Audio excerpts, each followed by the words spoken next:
اعوذ باللہ السمیع العلیم من الشیطان الرجیم بسم اللہ الرحمن الرحیم واذکروا اللہ کثیرا لعلکم تفلحون۔ آج کے ہمارے اس درس کا عنوان ہے ذکر الہی کی برکات گھروں کے اندر کس طرح آئیں گی۔ یاد رکھیے کہ اللہ تعالیٰ کا کثرت کے ساتھ ذکر کرنا کامیابی کا ذریعہ ہے، اور اللہ کا کثرت سے ذکر کرنا اور ہر وقت ذکر الہی میں رہنا دنیا و آخرت کی کامیابی ہے۔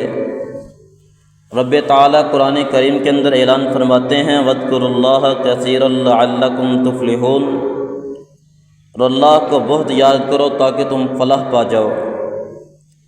اور عبداللہ بن بصر رضی اللہ تعالیٰ عنہ بیان کرتے ہیں کہ ایک آدمی رسول اللہ صلی اللہ علیہ وسلم کے پاس آتا ہے، آ کر کہتا ہے اے اللہ کے پیغمبر، مجھ پر اسلام کے احکام بہت زیادہ ہیں، مجھے ایسی بات بتلائیے کہ میں اسلام سے وابستہ رہوں۔ تو آپ صلی اللہ علیہ وسلم نے فرمایا، مسند احمد جلد نمبر 4 صفحہ نمبر 188 ہے، اور جامع ترمذی کے اندر یہ حدیث 3375 نمبر پر موجود ہے۔ لا یزال لسانک رطبا من ذکر اللہ، تیری زبان ہمیشہ اللہ کے ذکر سے تر رہے، اور اللہ تعالیٰ کا ذکر، اس کا فائدہ کیا ہے؟ دوسرے نمبر پر اللہ رب العزت فرماتے ہیں، سورۃ العنکبوت ہے، ان الصلاۃ تنہی عن الفحشاء والمنکر، کہ بے شک نماز بے حیائی اور برائی سے روکتی ہے۔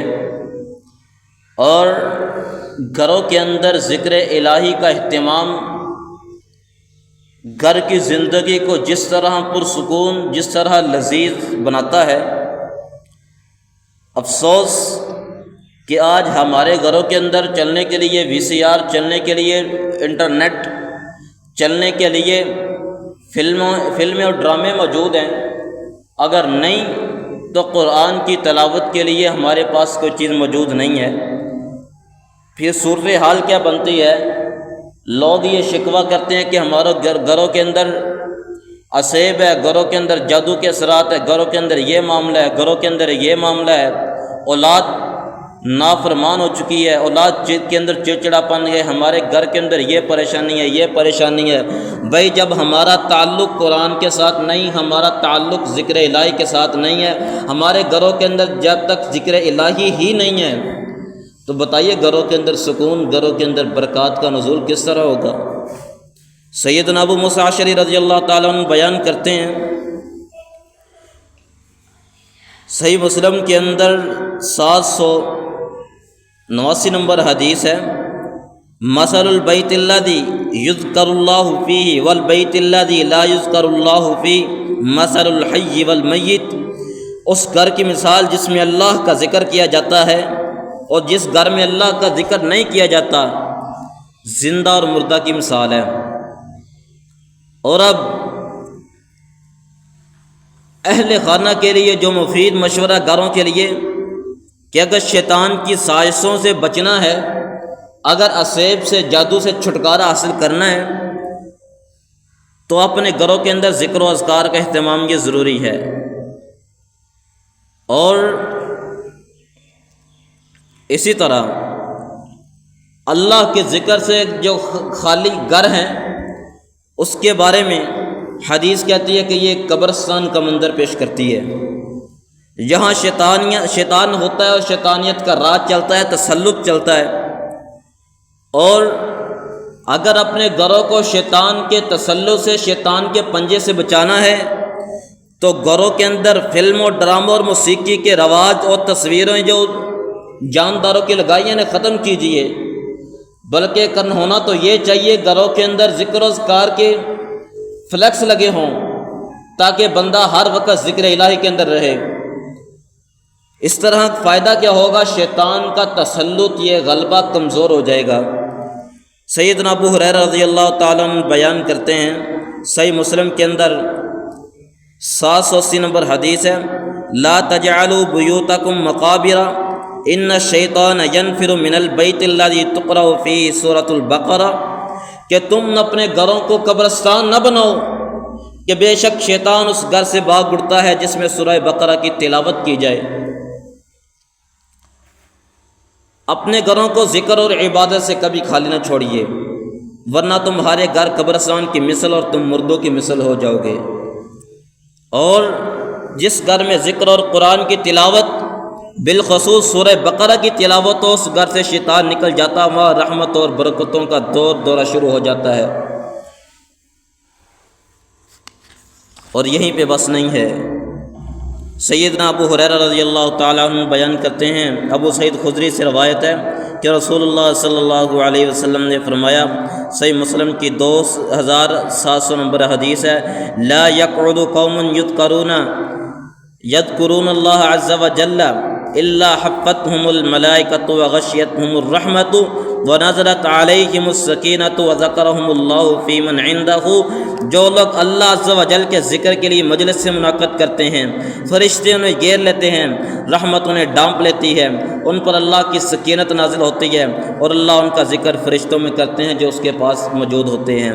اور ایک لمبی حدیث ہے، اس کے اندر آتا ہے، نبی علیہ الصلوۃ والسلام کی صحیح بخاری کے اندر ہے، 6408 نمبر ہے، کہ سیدنا ابو ہریرہ رضی اللہ تعالیٰ عنہ بیان کرتے ہیں کہ رسول اللہ صلی اللہ علیہ وسلم نے فرمایا، اللہ کے کچھ فرشتے ہیں جو راستوں میں گھومتے ہیں اور اہل ذکر کو، ذکر کرنے والوں کو تلاش کرتے ہیں، اور پھر جب وہ کچھ لوگوں کو یا اللہ کی یاد کے اندر، یاد الہی کے اندر مصروف دیکھتے ہیں تو ایک دوسرے کو آواز دیتے ہیں کہ اپنے مقصد کی طرف آ جاؤ۔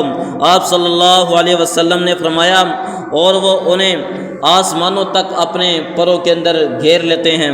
آپ صلی اللہ علیہ وسلم نے فرمایا، بعد کے اندر ان کا رب ان سے سوال کرتا ہے، او فرشتوں میرے بندے کیا کہتے تھے؟ حالانکہ اللہ رب العزت کو پتہ بھی ہوتا ہے۔ تو آپ صلی اللہ علیہ وسلم نے بیان کیا کہ وہ فرشتے کہتے ہیں، اللہ یہ تیری تسبیح کو، تیری تکبیر کو، تیری حمد و ثنا کو بیان کر رہے تھے۔ تو اللہ تعالیٰ فرماتا ہے، کیا انہوں نے مجھے دیکھا ہے؟ فرشتے کہتے ہیں، اللہ انہوں نے تجھے دیکھا تو نہیں ہے۔ اللہ تعالیٰ پوچھتے ہیں، اگر وہ مجھے دیکھ لیتے تو کیا کرتے؟ ان کی کیفیت کیا ہوتی؟ فرشتے کہتے ہیں، وہ پھر تو تیری عبادت، تیری پاکی اور تیری تسبیح تو اور زیادہ بیان کرتے۔ پھر اللہ کہتے ہیں، وہ مجھ سے مانگتے کیا ہیں؟ فرشتے کہتے ہیں، اللہ وہ تجھ سے تیری جنت کا سوال کرتے ہیں۔ اللہ کہتے ہیں، کیا انہوں نے میری جنت کو دیکھا ہے؟ فرشتے کہتے ہیں، اللہ انہوں نے تیری جنت کو نہیں دیکھا۔ اللہ رب العزت کہتے ہیں، اگر وہ میری جنت کو دیکھ لیتے پھر ان کی صورتحال کیا ہوتی؟ تو فرشتے کہتے ہیں، اللہ وہ پھر اس سے حاصل کرنے کے لیے اور تگودو اور جستجو کرتے ہیں۔ اور پھر اللہ تعالیٰ پوچھتے ہیں، وہ کس چیز سے پناہ طلب کر رہے تھے؟ وہ کہتے ہیں، اللہ وہ آگ سے پناہ مانگتے ہیں۔ اللہ تعالیٰ کہتے ہیں کہ انہوں نے اس آگ کو دیکھا ہے؟ فرشتے کہتے ہیں، اللہ نہیں دیکھا۔